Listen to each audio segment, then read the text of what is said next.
Pouvez-vous imaginer comment un moment d'humiliation peut se transformer en une leçon que personne n'oubliera jamais? C'est l'histoire de Jasmine, une jeune fille de 18 ans confrontée au harcèlement dans sa nouvelle école et aux préjugés d'un groupe de brutes qui ont choisi la mauvaise victime.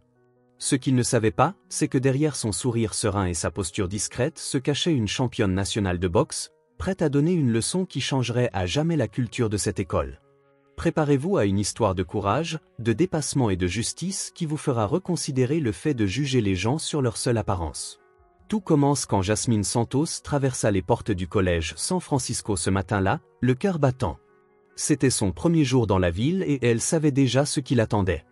Dès qu'elle entra dans le couloir principal, les murmures commencèrent, comme des ombres qui la suivaient. Sa peau noire se distinguait parmi les visages pâles qui l'observaient. L'uniforme neuf conservait encore l'odeur du tissu fraîchement acheté, tandis que ses mains serraient nerveusement la sangle du sac à dos. Les dreadlocks courts de Jasmine se balançaient doucement avec la brise matinale de mars.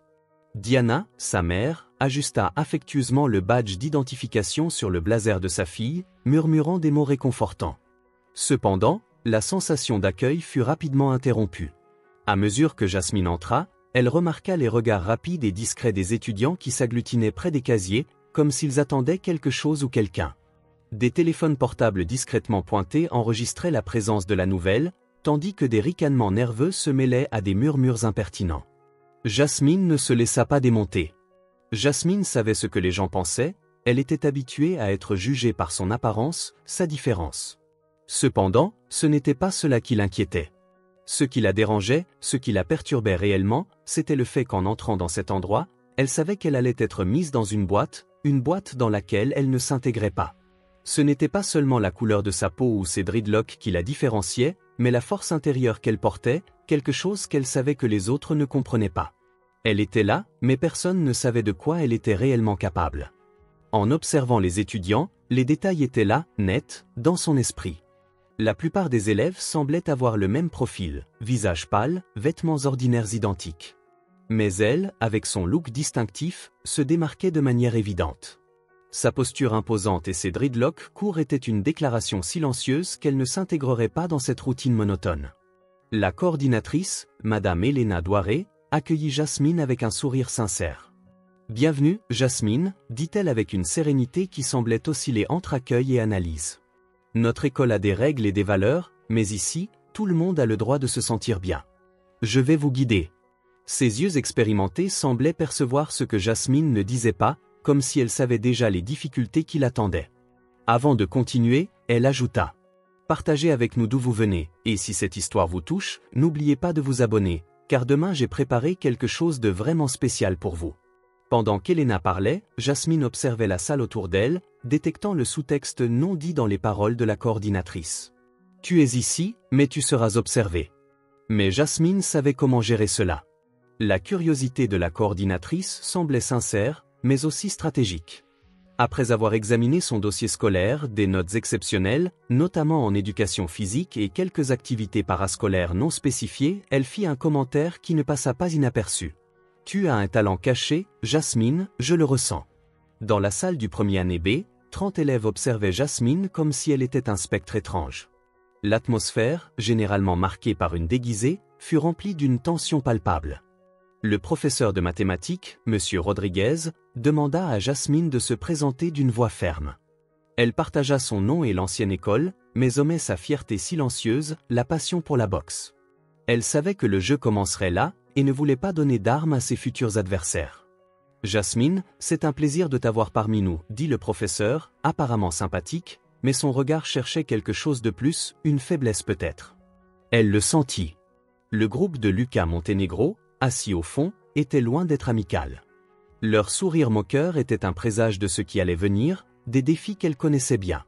C'était comme s'ils attendaient une réaction, n'importe laquelle, qui justifierait une escalade du conflit. Lucas et son groupe ne cessaient de tester ses limites. Le comportement de Lucas devint de plus en plus agressif, mais Jasmine ne céda pas. À chaque nouvelle provocation, elle restait imperturbable, comme sur le ring. Elle savait que la meilleure stratégie était d'attendre, et Lucas, avec son ego gonflé, ne savait pas quoi faire avec quelqu'un qui ne réagissait pas. La question de Maria flottait dans l'air comme une étincelle prête à enflammer la discussion. Toute la classe, jusqu'alors calme et attentive, était suspendue à ces mots. C'était comme si la question qu'elle venait de poser avait brisé le silence qui dominait l'école depuis trop longtemps. Les regards se tournèrent vers Jasmine, qui se tenait droite, comme une statue de marbre.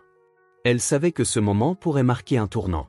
Si elle répondait à la question, elle serait au centre de l'attention, mais cela pouvait aussi être une chance de faire comprendre à tout le monde que la résistance contre l'injustice ne se manifestait pas toujours de manière bruyante. Parfois, elle se manifestait par un simple regard, un geste, un mot. Jasmine resta silencieuse pendant quelques secondes, ses yeux parcourant la salle. Les visages qui l'entouraient étaient tendus, incertains.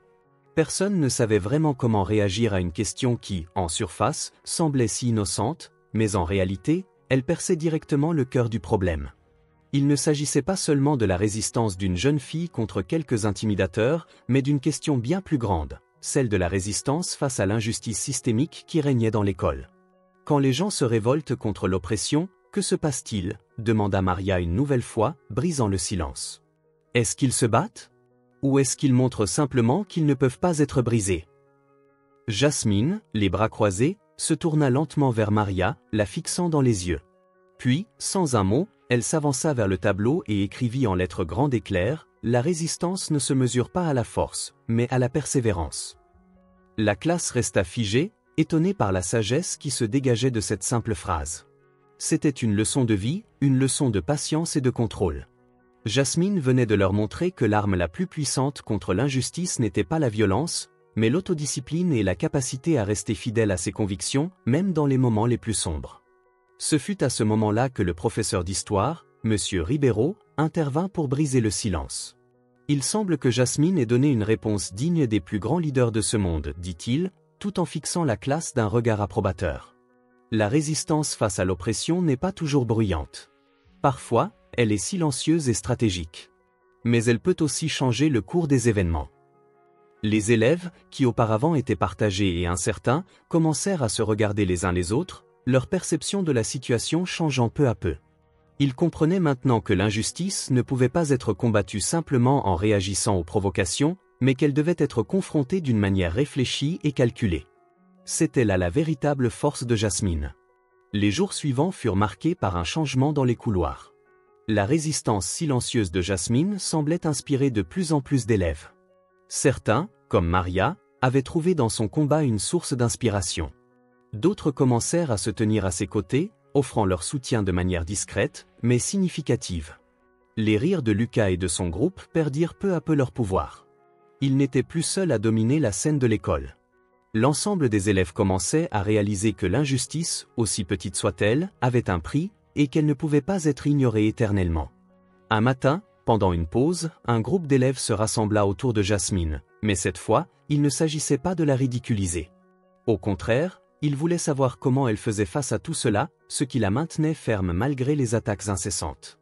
Jasmine, sans hésiter, leur expliqua simplement, « La boxe m'a appris que chaque coup, chaque épreuve fait partie du combat. Mais ce n'est pas ce qui compte. Ce qui compte, c'est ce que l'on devient après le combat. » Les mots de Jasmine résonnèrent dans les esprits. Ils n'étaient pas seulement les mots d'une boxeuse. C'étaient les mots d'une jeune femme qui, au-delà de sa force physique, possédait une force intérieure que personne n'avait encore pleinement comprise. Et cette force allait transformer l'école, tout comme elle avait transformé sa propre vie. La résistance silencieuse de Jasmine se propagea peu à peu, transformant l'école de San Francisco en un lieu où le respect, l'empathie et la solidarité étaient désormais les valeurs fondamentales. Mais ce n'était que le début de son parcours, un parcours, malgré les adversités, elle continuerait à se battre pour ce en quoi elle croyait. Au fil des semaines, l'atmosphère de l'école changea radicalement. Ce qui avait commencé comme une lutte solitaire de Jasmine contre les brimades de Lucas et de son groupe de camarades s'était transformé en un mouvement discret mais puissant. Les élèves qui, auparavant, étaient les spectateurs passifs des injustices, commencèrent à se tenir aux côtés de Jasmine, non par crainte ou par désir de se faire bien voir, mais parce qu'ils comprenaient, grâce à elle, que se tenir debout contre l'oppression était essentiel pour changer les choses. Jasmine, pourtant si réservée et presque effacée au début, devint peu à peu un symbole de force et de résilience. Elle savait que sa guerre ne se gagnerait pas par des affrontements physiques ou des éclats de voix, mais par des actions subtiles, par la démonstration de sa capacité à rester indifférente aux provocations et par sa façon de refuser d'être brisée. Mais cette transformation ne se fit pas sans obstacle. L'un des défis majeurs auxquels Jasmine fut confrontée vint sous la forme de sa propre famille. Sa mère, une femme forte et fière, mais pragmatique, commença à s'inquiéter de l'impact de la situation sur sa fille. Un soir, après un dîner silencieux, elle s'assit en face de Jasmine, les mains croisées sur la table. « Jasmine, je vois que tu traverses une période difficile à l'école. Mais je t'en prie, sois prudente. La violence et les provocations peuvent te pousser à perdre ta concentration. Tu dois penser à ton avenir, à ta carrière. Ne laisse pas l'opinion des autres te faire perdre ton équilibre. » Jasmine, qui d'ordinaire acceptait toujours les conseils de sa mère avec respect, cette fois-ci, sentit une tension grandir en elle. Elle savait que sa mère, bien que bien intentionnée, ne comprenait pas tout. Ce n'était pas seulement une question d'harcèlement scolaire, mais bien plus. C'était une question de respect, de dignité, et de montrer à ces jeunes qu'ils ne pouvaient pas agir ainsi sans conséquence. « Maman, répondit-elle calmement, je ne me bats pas contre eux pour la gloire. Je me bats pour qu'aucun autre élève n'ait à subir ce que j'ai vécu. La colère est mon moteur, mais ma patience est ma force. » Sa mère la regarda, les yeux remplis d'inquiétude, mais elle se tut, respectant la détermination de sa fille. Jasmine savait qu'elle n'avait pas besoin de l'approbation de sa mère, mais elle espérait qu'au fond, elle comprendrait un jour. Le lendemain, lors de la récréation, quelque chose de surprenant se produisit. Un groupe d'élèves, jusqu'alors ignorants ou indifférents, s'approcha de Jasmine. Parmi eux, il y avait même quelques filles du groupe de Lucas, celles qui l'avaient moquée par le passé. L'une d'elles, Olivia, qui avait toujours été l'une des plus cruelles envers Jasmine, s'avança timidement. « Jasmine, on voulait te dire qu'on admire ta façon de gérer tout ça. » « Vraiment, dit-elle d'une voix presque inaudible. Jasmine la fixa quelques instants, avant de répondre calmement, « Ce n'est pas pour vous que je le fais. Mais si vous avez compris quelque chose, alors c'est déjà un début. » Cette interaction marqua un tournant. Les mois passèrent, et peu à peu, des élèves se mirent à changer. Ils ne se contentaient plus de regarder passivement les injustices. Certains commençaient à intervenir lorsque Lucas et ses amis tentaient de provoquer Jasmine. D'autres, qui auparavant étaient des témoins silencieux, prenaient la parole pour défendre les valeurs de respect et de dignité. Au-delà de l'école, la situation attira l'attention de certains adultes. Un jour, Jasmine fut convoquée par M. Ribeiro, le professeur d'histoire, et le principal de l'école. Il voulait comprendre ce qui se passait, comment une seule élève avait réussi à inverser la dynamique dans l'école. M. Ribeiro, toujours aussi passionné par l'histoire et les grands mouvements de résistance, lui posa une question qui la prit au dépourvu. « Jasmine, pourquoi restes-tu calme face à ceux qui essaient de t'humilier? Pourquoi ne réagis-tu pas comme la plupart des gens, avec colère ou violence ?» Jasmine réfléchit un instant, puis répondit, les yeux brillants de détermination, « La violence ne change rien. Si je réagis avec la même haine que ceux qui me haïssent, je serai comme eux. Mais si je garde mon calme, si je montre que je suis au-dessus de tout ça, alors je les déstabilise. Je ne leur donne pas le pouvoir sur moi. » Le principal, un homme qui n'avait pas toujours cru au changement rapide dans une école, fut profondément marqué par les paroles de Jasmine. « Tu es une source d'inspiration pour nous tous, dit-il, avant de se tourner vers M. Ribeiro. Nous devrons intégrer ces idées dans le programme de sensibilisation à l'anti-harcèlement. Cette fille, elle est plus qu'un simple élève, elle est une force de changement. » Et ce fut là qu'une nouvelle idée naquit, Jasmine serait l'une des porte-paroles du nouveau programme de l'école. Elle organiserait des ateliers, partagerait son histoire, et surtout, montrerait aux autres élèves qu'il était possible de surmonter les défis et les humiliations sans se laisser submerger par la haine. Au fil du temps, les changements qui s'opéraient dans l'école se firent sentir dans la communauté tout entière. Le témoignage de Jasmine eut un écho bien au-delà des murs de l'école. Son histoire inspira des milliers de jeunes dans la ville, et certains d'entre eux, eux aussi, commencèrent à se battre pour ce en quoi ils croyaient, non par la violence, mais par la résistance silencieuse. Un mouvement était en train de naître, porté par une jeune fille et sa conviction que la véritable résistance ne réside pas dans le cri, mais dans l'action juste et réfléchie. Jasmine savait que son combat était loin d'être terminé, mais elle avait désormais un pouvoir, celui de changer les cœurs, de redéfinir ce que signifie véritablement se battre pour ses convictions. Et dans ce combat silencieux mais puissant, elle avait trouvé sa place. Les mois passèrent, et Jasmine devint un modèle de résilience pour l'ensemble de l'école. Son programme de sensibilisation à l'anti-harcèlement rencontra un énorme succès. Des élèves de toutes les classes, petits et grands, venaient écouter son histoire et apprendre comment résister à la haine de manière pacifique et déterminée. Ce qui était encore un petit mouvement à ses débuts s'était désormais transformé en une véritable vague de changement. Lucas, qui avait été l'un de ses plus grands harceleurs, commença à se rendre compte de l'impact de ses actions. Bien que ce fût un processus long et difficile, un jour, il s'approcha timidement de Jasmine pendant la récréation. Elle le remarqua, mais cette fois-ci, il n'y avait ni moquerie, ni mépris dans ses yeux, juste un silence gêné. « Jasmine, je voulais m'excuser, dit-il d'une voix qu'il n'avait jamais utilisée auparavant, grave et sincère. Je n'ai jamais vraiment réfléchi à ce que mes paroles pouvaient faire. Mais je vois maintenant, je vois que ce que tu fais est plus fort que tout. Et je suis désolé de t'avoir fait du mal. » Jasmine le regarda, surprise mais calme. Elle savait que l'excuse de Lucas ne venait pas d'un besoin de réparation instantanée ou de pression, mais d'une vraie prise de conscience. Un sourire, discret mais sincère, se dessina sur ses lèvres. « Tu n'as pas besoin de me demander pardon, Lucas. Mais il est important de comprendre que chacun de nous peut changer. Tu as pris la première étape. » Ce moment fut un tournant. Non seulement Lucas changea son comportement, mais il devint un des plus fervents partisans du programme de lutte contre le harcèlement, utilisant son influence pour encourager les autres à rejoindre le mouvement. Il n'était plus un simple élève du groupe de brutes, mais un allié dans la quête de respect et d'équité. Peu après, l'école organisa un grand événement pour célébrer les progrès réalisés. Ce fut une journée inoubliable. Des élèves, des professeurs et même des parents se réunirent pour partager leurs expériences et leurs histoires de changement. Jasmine, bien que toujours modeste, fut invitée à prendre la parole. Elle monta sur scène devant une salle pleine, son regard calme mais déterminé, et commença à parler. « Il y a quelques mois, je n'étais qu'une fille timide, invisible, cachée derrière la douleur des insultes et des regards méprisants. Mais un jour, j'ai décidé de ne plus me laisser briser. J'ai compris qu'il n'y a pas de force plus grande que celle que l'on trouve en soi, et que l'amour-propre et le respect sont les armes les plus puissantes que l'on puisse posséder. Ce n'est pas une victoire contre ceux qui nous font du mal, mais une victoire sur nous-mêmes, sur nos peurs et nos faiblesses. » Les applaudissements fusèrent, non pas par politesse, mais parce qu'ils étaient sincères, venant du fond du cœur. Jasmine avait transformé sa propre douleur en un message d'espoir, un message que l'on pouvait, par la persévérance et l'amour de soi, triompher des difficultés les plus grandes. Le principal de l'école, M. Durand, prit alors la parole. « Jasmine, tu nous as appris une leçon que nous ne devrons jamais oublier. La plus grande force réside dans la paix intérieure. Et nous devons tous, en tant que communauté, nous engager à créer un environnement où chacun se sent respecté et valorisé. » Dans les semaines qui suivirent, le programme de lutte contre le harcèlement s'étendit au-delà des murs de l'école. D'autres écoles du district demandèrent à Jasmine de partager son histoire, et elle accepta avec humilité, sachant que chaque parole prononcée pouvait avoir un impact. Un jour, alors qu'elle se trouvait dans son jardin, Jasmine reçut une lettre qu'elle n'avait pas anticipée. C'était une bourse d'études offerte par une fondation dédiée à la lutte contre l'intimidation et la discrimination.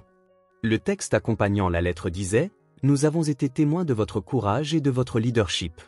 Vous êtes un exemple pour nous tous. » Jasmine lut la lettre en silence, un sourire discret sur les lèvres. Elle n'avait jamais recherché la gloire ou la reconnaissance. Ce qui comptait pour elle, c'était de savoir qu'elle avait fait une différence.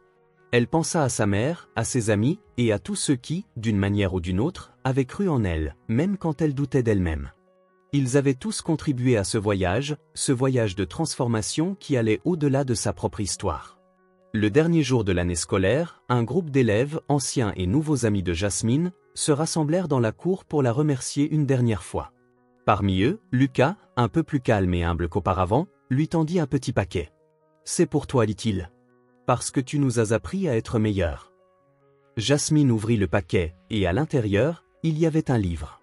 Pas n'importe quel livre, mais Le Petit Prince d'Antoine de Saint-Exupéry, un livre qu'elle avait souvent cité lors de ses discours sur l'importance de voir avec le cœur.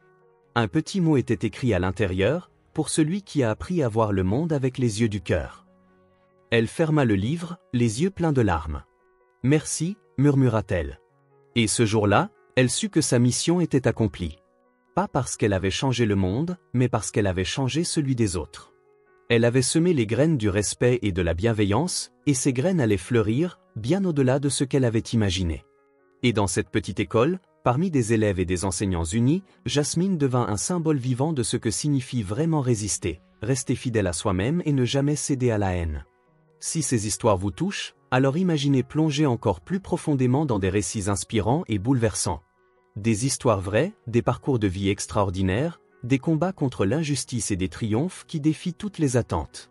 Découvrez Je sais pourquoi chante l'oiseau en cage de Maya Angelou, Une vie de Simone Veil ou encore Nelson Mandela La couleur des sentiments, des témoignages puissants de résilience et de courage. Si vous aimez les grandes histoires de revanche et de justice, Le Comte de Monte Cristo ou Ne tirez pas sur l'oiseau moqueur vous captiveront. Et pour des récits qui célèbrent la différence et la force intérieure, Wonder et La couleur des sentiments sont des incontournables. Vous trouverez tous ces livres en description de la vidéo, n'hésitez pas à cliquer pour les découvrir et vous laisser emporter par ces histoires qui résonnent avec celles que nous racontons ici. Ce sont des liens d'affiliation, c'est-à-dire que si vous achetez un livre en passant par un lien, nous toucherons une petite commission, ce qui aide la chaîne à se développer. Nous vous en remercions d'avance. Avant de partir, dites-nous d'où vous regardez cette vidéo dans les commentaires. Et si vous avez apprécié cette histoire, n'oubliez pas de vous abonner à la chaîne et d'activer la cloche pour ne rater aucune de nos prochaines vidéos. Nous publions 4 vidéos par jour, à 7h, à midi, à 15h et à 19h, et ce tous les jours.